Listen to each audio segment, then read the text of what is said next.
Hey, how are you? I am doing well. I'm down here in the south part of town, taking part in the business symposium in town. Nice.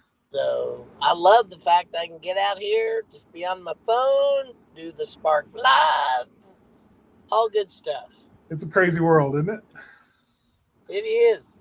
Who knew? Did you ever think as a kid we'd be able to do this kind of stuff? Well, I'll be honest. Not as a kid, because I wasn't that into technology. I mean, my family owned a black and white television when all my friends had color televisions, and we kept it in a closet and only pulled it out for sports and occasional like specials for like Sunday night Yeah, Disney and that kind of stuff. So yeah, we just weren't a big technology family. I didn't get our first computer until I was in my teens. And at that point, once we had a computer in the house, even before this, it was connected to anything before internet. But then I was like, oh, this is going to change everything. I mean, life will never be the same. And yeah. but I don't know. Yeah, it was later in my life, I guess, my teens.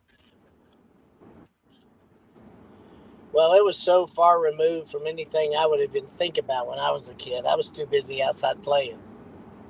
That's all Yeah, we did. I mean, we right. had outside play, outside play. I mean, who would have thought that that is being replaced by just people doing this all day long? It's just crazy, All crazy. day. All day. Yep. All right. Well, we're Yeah, going to be talking about technology and kind of where it's brought us. We're going to be talking about the positive side of it, not the dark side of it. not the dark side. Yeah. We're going to be talking about workplace automation and how you can use automation in your business and why it matters, and show you how it kind of connects to where we are right now, um, with what a lot of people are perceiving as a downturn in the economy, and some changes and things coming. People are all many people that we know are saying, my business, our phones have slowed down. We're not getting the same kind of business that we were getting during the pandemic when everybody had stimulus money and everything. And so um, what I want to talk about is automation and how it fits into this current world that we're in and this picture that we're looking at now, because it really can do a lot of the things that we need it to do when we're faced with a down economy, believe it or not. So we'll Hmm. be talking about that Yeah. as we go. So welcome everybody. Appreciate you being on. If you joined us and you come in, please give us a thumbs up or a heart. Um, if you're on YouTube, please like and subscribe. All of those things are indicators to the AI algorithms that help our show, our efforts here, go further and reach more people. So always appreciated. Thank you.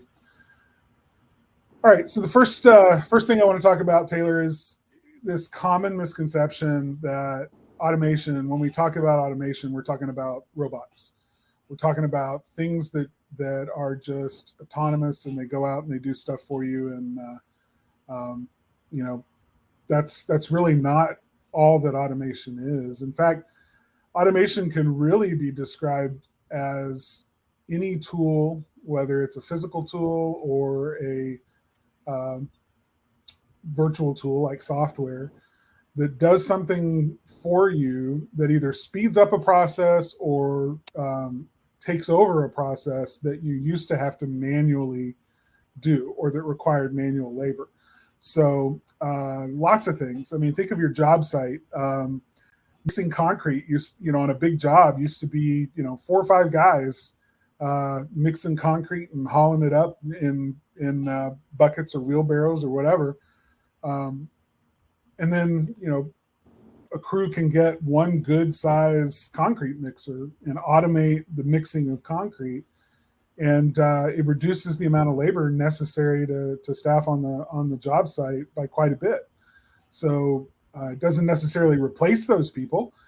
It just means that those people's skills can be better used in other places. And so automation really can be that's like a really good way to look at it. Like, automation is something that you can put in place in your business that takes over a repetitive, high value, like, something that has to be done in order to create value in your business for your consumers, your users, your clients, your customers, and your staff.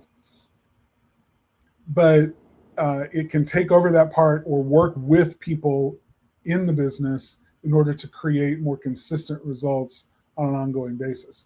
So anything that does that could be called automation, and anything that can reduce the amount of man hours necessary to achieve a consistent, reliable, repeatable result in your business is always a good thing to look at, especially in a down economy. Efficiency is one of those places where, there's two ways to get rich, right? As a business owner, one is, grow your business and continue to get new customers and grow your revenue. And you're making some profit on that, but you're not really concerned about the percentage of profit. You're just gonna, it's winning in volume, And the other way to do it is by getting dialed in and very specific about your profit goals. You may not grow your top line revenue at all for several years, but if you continue to trim costs, become more efficient, apply resources in places that give you a multiplied effect, then you can become more profitable. In other words, more money in your pocket.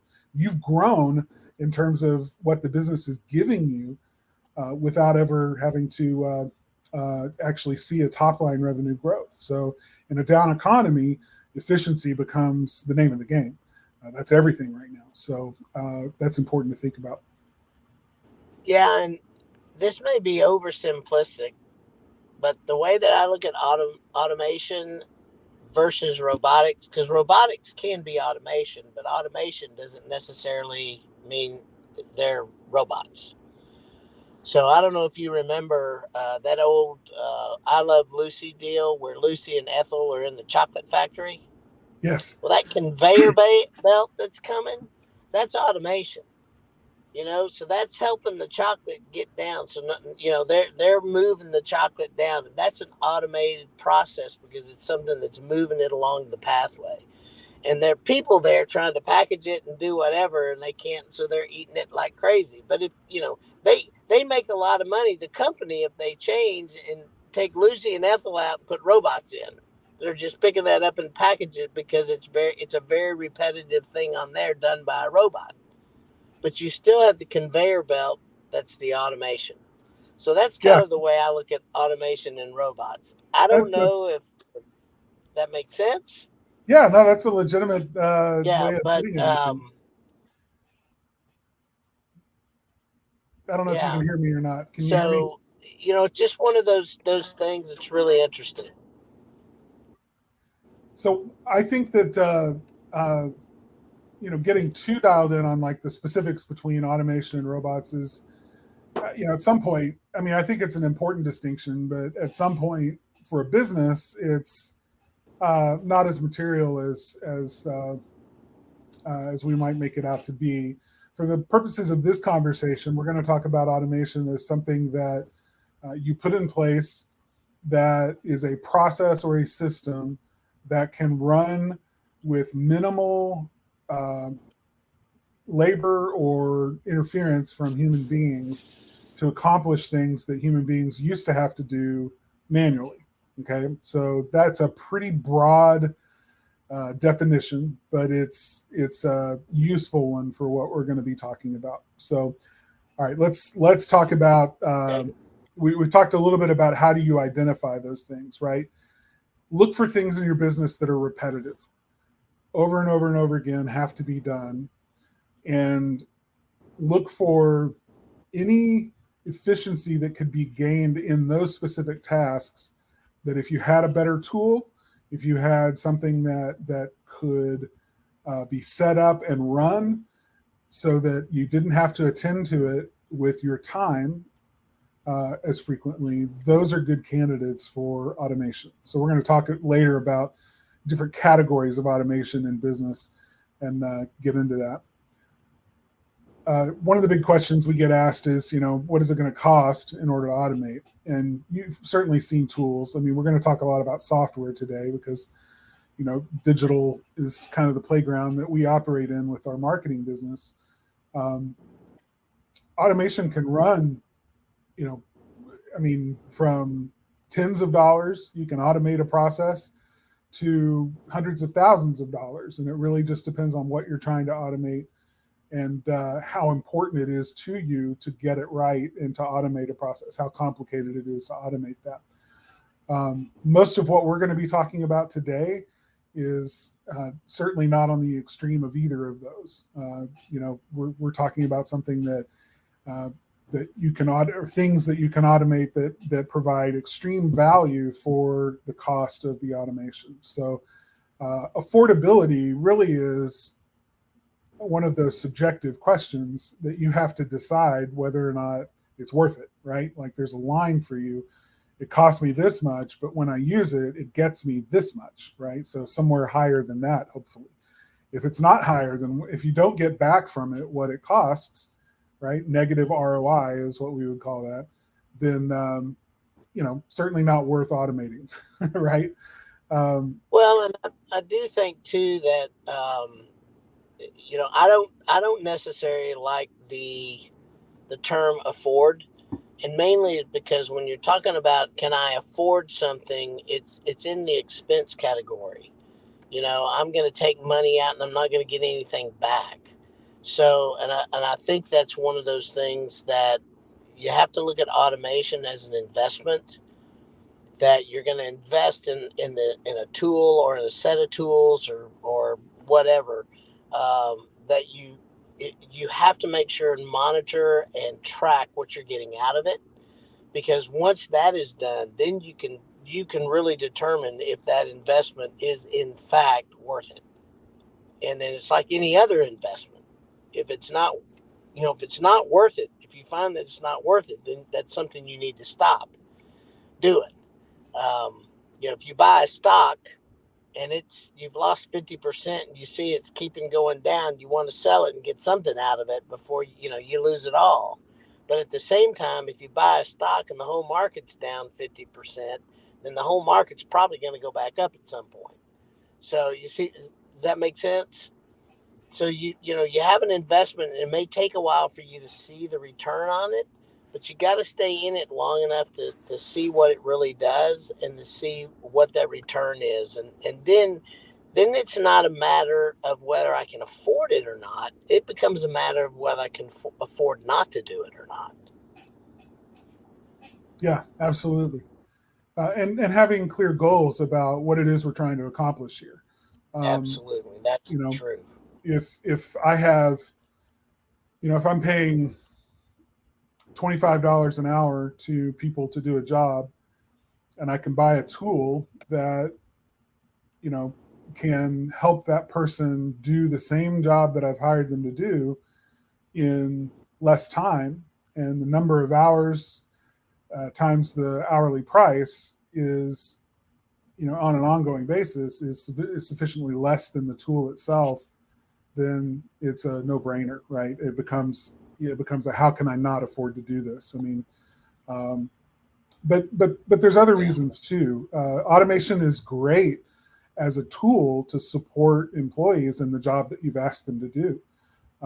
Employees can absolutely fall in love with automation because it makes their job not only easier, but more successful, right? They can do their job to a higher degree of continued success and consistency because of that automation that supports them.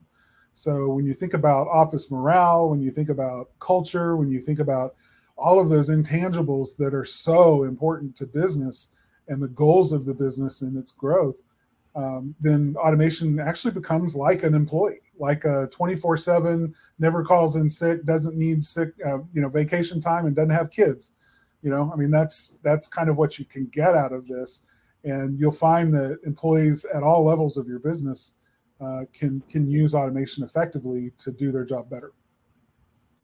And personally, that's why I like automation. Is not only that, but the fact that I don't have to remember a whole lot of stuff. If you've got something set on autopilot, then once it's set and once it gets done, I don't have to go back and remember anything, which is great because I can Yeah, go on and do other things. yeah, right. Getting a system that just prompts you when it needs something from you, but you can tag it. So I guess this might be a good time to just kind of talk about. And we've talked about this before in our discussions of automation, but I like to think of automation in two categories, just top level categories. There's fully automated, and then there's semi-automated, right? So fully automatic is a system that you put in place that replicates or takes the place of someone in your business. It's completely hands off, or let's say 90% hands off. Maybe you have to feed material into it or something, but the output is the same as what a paid employee would do without the employee. So that's a fully automated process. A semi-automated process is one that employees engage with. It becomes like a butler or a secretary or an assistant that you tell it what you need, and then it goes and does those things that you need for as long as you need it to do it, and only really involves you again when there's some reason for you to become aware of what it's doing. And it may become appropriate at some point to tell it to stop doing that. I don't need that. I don't need you to do that anymore. In which case, it turns off and sits there and waits until you're ready for it. Ready to use it again. So that's a semi-automated process. But let's talk about the different examples here real quick. Okay, back office automation. This is where financial stuff. I mean, software has come so far. QuickBooks, all of these types of software are getting so much better about automated billing and following up on estimates following up on invoices that haven't been paid. But there's even more that can be done than a lot of those software things do. And you're going to see some overlap in these categories, these examples that we're talking about, because we're talking about back office automation, but we're also going to talk about communication automation. And it's almost impossible to talk about one without talking about the other, because so much of what we're really trying to automate is letting someone know they need to do something, right? A repetitive task in any business is that stack of unpaid invoices where people are delinquent and getting money to you. The longer those sit, the less likely they are to be paid. And, that's not good for accounts receivable. So going after that is important. And I know people that have hired firms, and basically said, here's a stack of estimates I keep saying estimates, invoices that I don't think we'll ever get paid on. We lost Taylor. Well, he'll come back here in a minute. But these invoices, we've already written them off, but, go after them, see what you can get.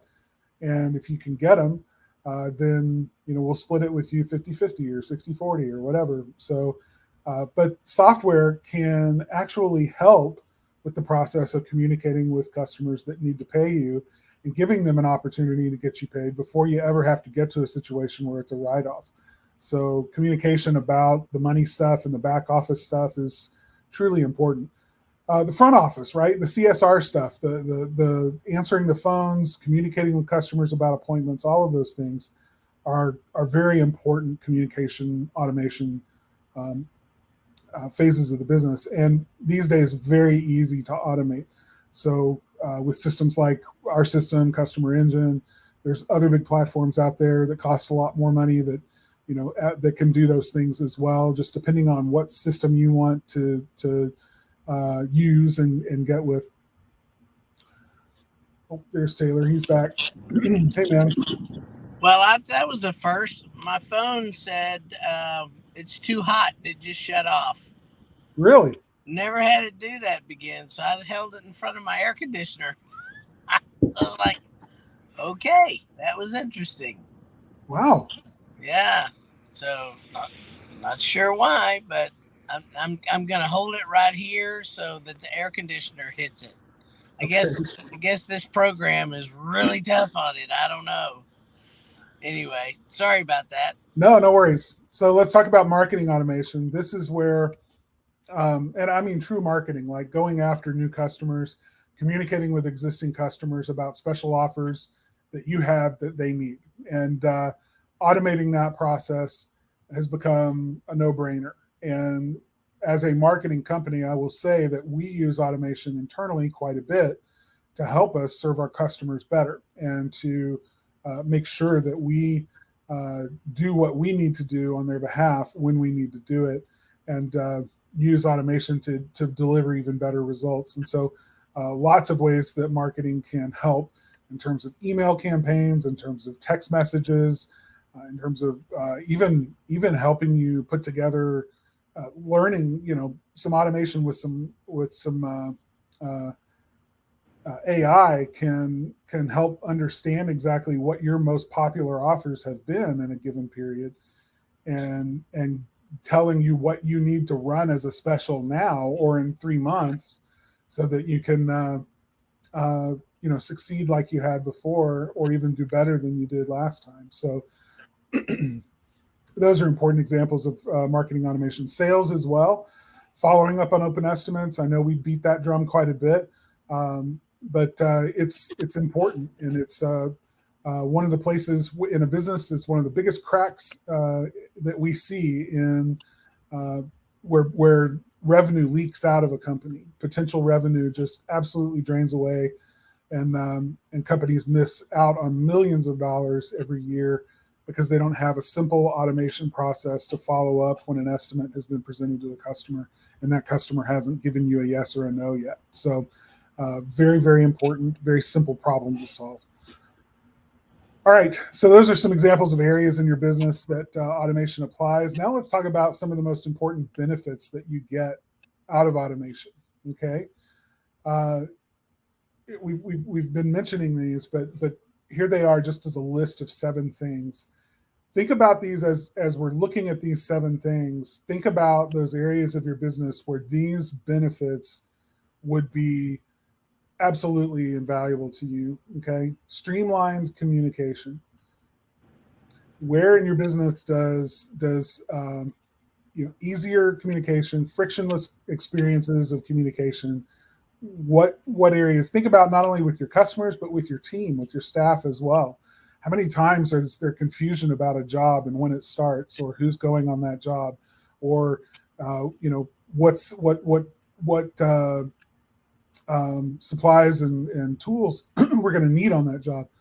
Ways of streamlining that communication, putting information into the hands of the people who need it even before they need it, so that it's there and waiting for them.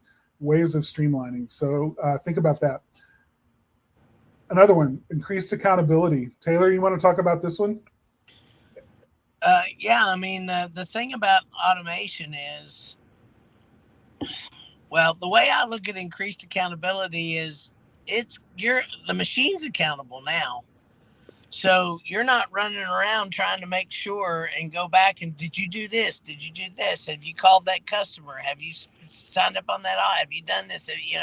So it's that constant manager that's going back and making sure that everything is gotten done. You're not getting the phone calls. I didn't get that thing.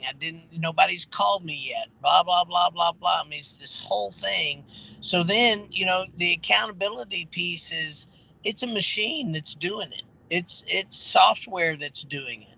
So the only thing that you have to make sure is that the software is actually doing what you want it to do, and doing it in the time frame that you want it to do. And then once that's it, you have to check in on it and just make sure it's still working every once in a while. But other than that, it just works. This next one, cost savings. Huge. Yeah, we tend to look at software as an expense, but any software that's worth using should be getting you a return in terms of savings. Like, what is it that this does for us that we would have had to do manually? Or even more important, what does this do for us that we weren't doing before, that was costing us a tremendous amount of money, and because it wasn't getting done? So that's another way of looking at it. Cost savings is just one of those areas where automation shines. Yeah, and part of cost savings to me is time. So I look at this in the same bucket as buying a phone, just like I am right now.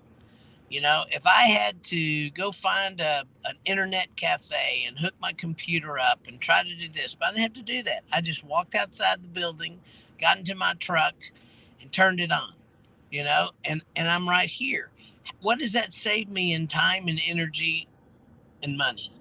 A lot. So my phone is an investment in my business. It's just part of it. Absolutely. Yeah. And it frees you up to not have to be Oh, somewhere specific in order to do your business. yes. You can, Which I don't know if you have freedom as a benefit, but that would be one. it really would be. It's not a specific one. I mean, you could imply it in some of these. Yeah. Empowered employees is next. Employees that feel supported to make decisions and supported to do their job and do it well and succeed and win at the job that you've given them to do. Those employees feel empowered. And when they no longer have to do menial, repetitive, manual tasks as part of their daily work, now they're actually able to use their brains and do more important things and become empowered to really affect change in your business and growth in your business because they're not having to spend their time doing those things that, while they're important, are just a huge time suck and tend to get avoided all the way down from the top office all the way down. They just tend to get avoided. So empowered employees is a huge benefit too. Business efficiency, right? We talked about this. Oh, man. That's where the rubber meets the road. That's where your profit is made. The more efficient your business is, the wider the gap between your top line revenue and, I'm sorry, the wider the gap. That's the wrong way to say it. I don't know the best way to say it, but your profit increases Right. even on the same amount of revenue. Maybe that's the best way to say it. So to me, it's like if you're making the same amount of revenue, you can increase your profits by being more efficient with all kinds of things. That may be reduction in labor. It could go anywhere to reduction in time to where you've got the labor there that they're only spending part of their time doing one thing and then they can do some other additional things. I also think in business efficiency, it helps you grow as well because now you've got something going that you don't have to cover all the time. You've got something in place that works. And now you're spending all your time training on those things that really help you grow. Yeah. And productivity boost. That's very similar to some of these other things too. Yeah.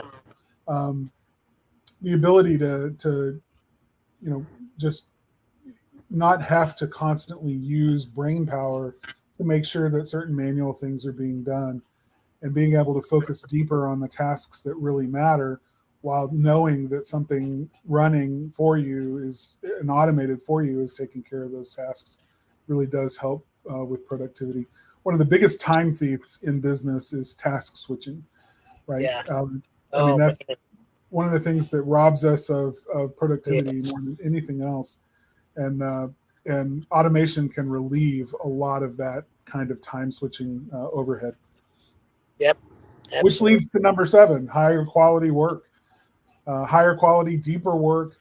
That's one of the biggest benefits for me personally in automating my world and offloading as many different kinds of tasks as I can to automation is that it allows me to deep dive into the work that I do and produce much higher quality than I would be able to otherwise. Yeah, I think that's really good, and I would agree with that.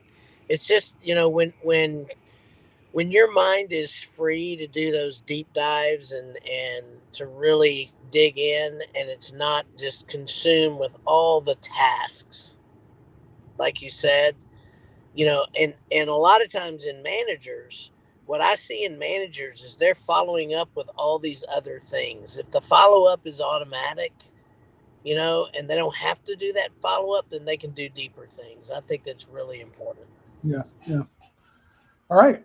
Well, that pretty much covers it for today. And we're right at time, so that's great.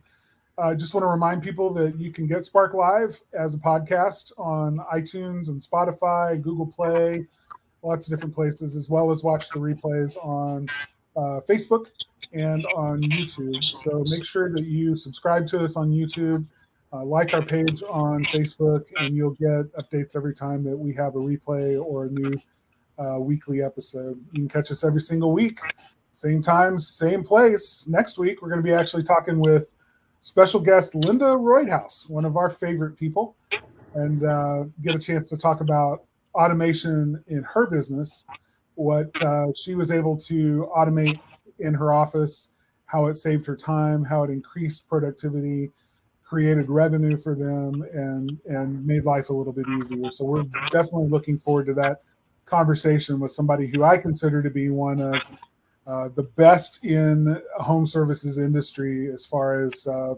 minding the farm and tending to business inside the office. So that's going to be a great conversation. Yep, I agree. Well, thanks you guys for bearing with my hot phone. I've never seen that do that before, but now I know. Don't put your phone in the sun. Yeah, Renee was saying, was it sitting in the sun? If so, that will do it. Yeah, I had it sitting in the sun, and it just turned itself off and said emergency, too hot. So luckily, I got a good air conditioner in this truck. Yeah, definitely a good thing. All right, friend. Well, enjoy what you're doing, and I'm going to enjoy what I'm doing, and we'll talk at some point soon. But thanks to all of you for tuning in today, and we'll see you next week. Thanks, everybody. Bye-bye. Bye.